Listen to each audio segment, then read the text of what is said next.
Hi, I'm Shannon Gavin Johnson, the Director of Legacy Museum on Main, and this is a brief moment in LaGrange's history.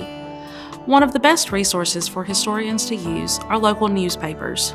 This is certainly true for LaGrange, and the staff of Troup County Archives consults back issues of local newspapers on a daily basis. The first newspaper in Troup County was the Georgia Jeffersonian, first published September 4th, 1839 in West Point. Few issues survive and are found in the collections of the Library of Congress and the University of Georgia. In LaGrange, the first paper was the LaGrange Herald, which appeared on September 7, 1843. Through title changes and a legion of editors, this paper has survived into the present as the LaGrange Daily News. The first editor, however, was Dr. P.S. Bronson, and it was printed by his partner, B.E. Benton. An announcement in the first edition states that it will advocate the leading principles of the Whig Party, will lend its aid to the establishment of the United States Bank, and will support a tariff for revenue sufficient to defray the expenses of an economical administration of the general government. It also notes that it supports Henry Clay for president.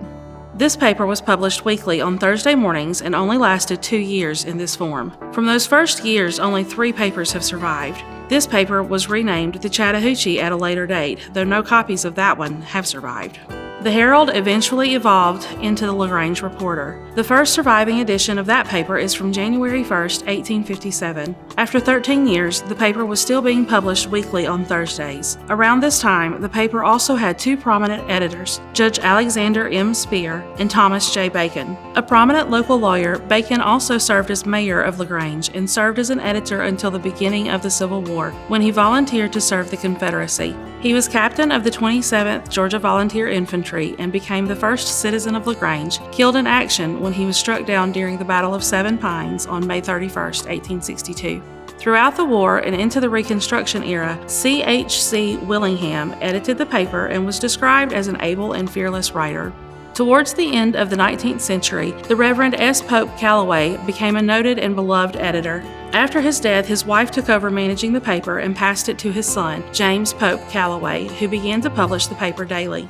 As the LaGrange Reporter continued publication, 2 more papers appeared. The LaGrange Graphic started publication here on January 7, 1888, and ran for nearly 40 years. The Shuttle was opened to provide news to the local textile plants in 1919. Interestingly, this small paper was completely managed by women. Mrs. Ethel Thomas started the paper and was known for writing a column under the pen name of Aunt Becky.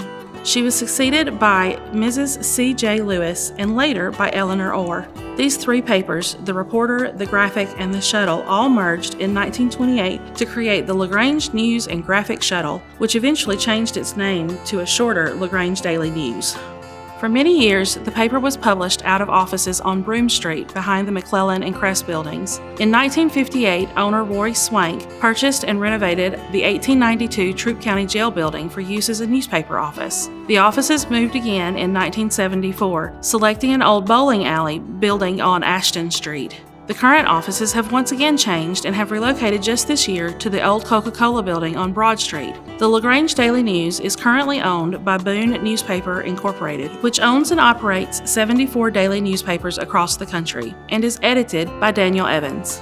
In its collections, the archives has back issues of the newspapers preserved in various forms. Most papers are available on microfilm from 1868 until the early 2000s. In addition to some bound copies, digital images of the papers are also available up to the present day.